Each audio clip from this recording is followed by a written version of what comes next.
Good morning बच्चों। मैं दीना SP1 classes में आज हिंदी पद्य साहित्य का इतिहास पढ़ाने जा रहा हूं। जैसा कि आपको पता है कि कक्षा 10वीं के बोर्ड की परीक्षा में हिंदी पद्य साहित्य के इतिहास से 5 प्रश्न पूछता है बहुविकल्पी। इसलिए हमारा प्रयास है कि आपको हिंदी पद्य साहित्य के इतिहास का जो पहला काल है, जिसको हम आदिकाल के नाम से जानते हैं, उस पर आपको फोकस करवा रहे हैं। थोड़ा आपका तैयारी भी हो जाएगा। तो आदिकाल को देखिए, एक हेडिंग है अन्य नाम। तो आदिकाल को कई नामों से जाना जाता है। जैसा आपको पता है कि आदिकाल को ही वीरगाथा काल के नाम से जाना जाता है। क्यों? क्योंकि आदिकाल का मतलब होता है कि वो अनंत काल से जो काल चला आ रहा है, इसीलिए उसका नाम आदिकाल पड़ा था। और दूसरा ये कि इस काल में वीरों की गाथा होती थी, इसलिए उसका नाम वीरगाथा काल पड़ा। वीरगाथा काल का मतलब ये हो गया कि जैसे उस समय के जो राजा हुआ करते थे, राजा की प्रशंसा में जितने भी कवि थे वो प्रशंसा करते थे। तो इसीलिए इस काल का नाम वीरगाथा काल पड़ा, क्योंकि इस काल में वीरों की गाथा होती थी। दूसरा है सिद्ध सीमांत काल, और इसका एक अन्य नाम और है जिसको हम चारण काल के नाम से जानते हैं। ठीक, उसको हम कहते हैं चारण काल। चारण काल के नाम से जानते हैं। अब आ जाइए समय सीमा देखते हैं। तो समय सीमा जो है हिंदी पद्य साहित्य में आदिकाल का जो समय सीमा है वो 743 ईस्वी से लेकर 1343 ईस्वी तक माना जाता है। क्योंकि 743 से 1343 में के समय तक जितने भी प्रमुख कवि थे, वो चाहे चंद्रबरदाई जी हों, दरपत विजय हों और नरपत नाल हों, और कई ऐसे कवि थे जो इस काल में रचना लिखे थे। तो 743 ईस्वी से 1343 ईस्वी तक आदिकाल का समय सीमा माना जाता है, एक अनुमान है।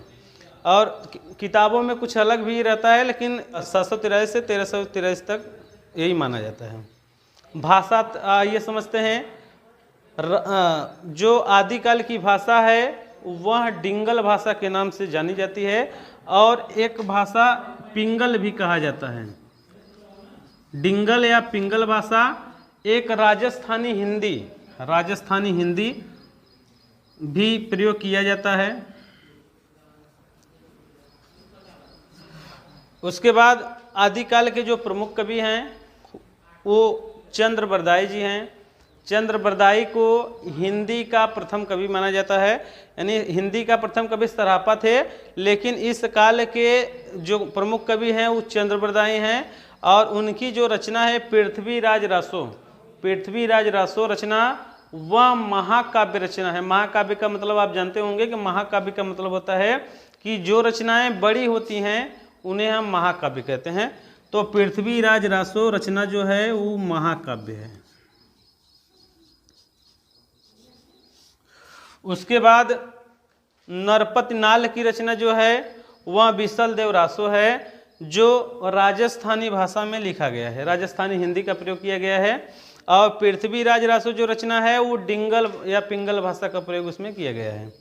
और दलपत विजय की रचना खुमान रासो है। तो हिंदी के आदिकाल में जितनी भी रचनाएं हैं, जिन रचना के नाम के आगे रासो जुड़ा हुआ है, जैसे कि पृथ्वीराज रासो, परमाल रासो, विसल देव रासो, खुमान रासो, तो कई अन्य रचनाएं हैं जिसमें रासो रचना जुड़ी होती है, वह आदिकाल की ही रचना है। और चंद्रबरदाई, नरपत नाल, दलपत विजय, तो कई ऐसे कवि हैं जो इस काल के प्रमुख कवि थे। तो बोर्ड की परीक्षा में यही पूछता है कि आदिकाल का अन्य नाम क्या है।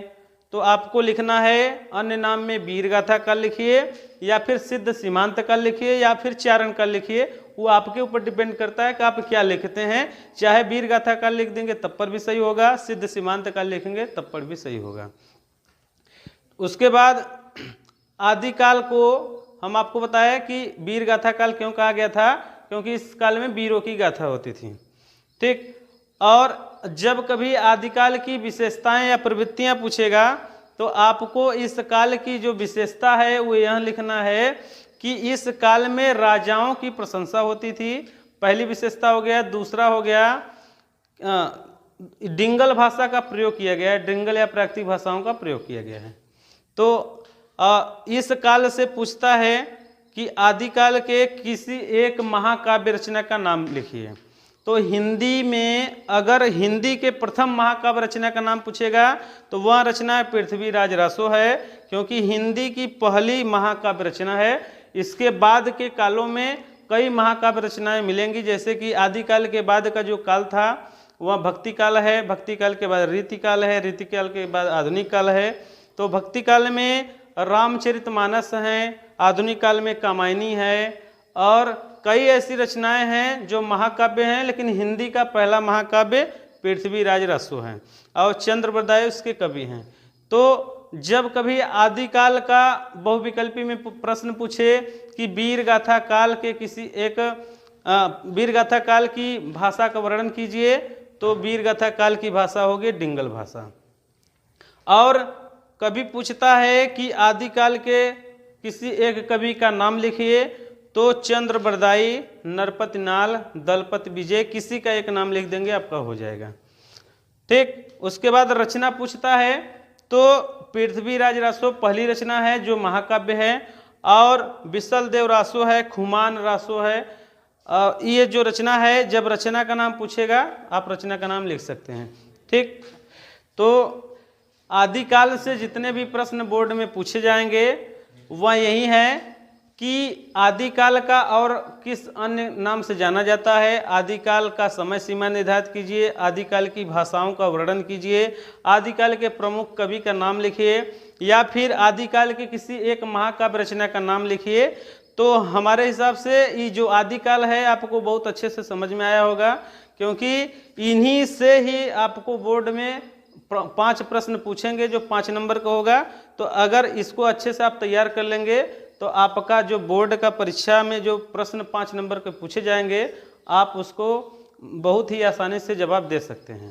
ठीक है, ये आदिकाल का पूरा हो गया है। अब हम अगले वीडियो में मिलेंगे और अगला जो काल होगा वह भक्ति काल होगा, उसके बारे में हम बहुत अच्छे से समझाएंगे। तब इसके लिए वीडियो जो होगा वो भक्ति काल पे होगा। अब मिलते हैं अगले वीडियो में। जय हिंद।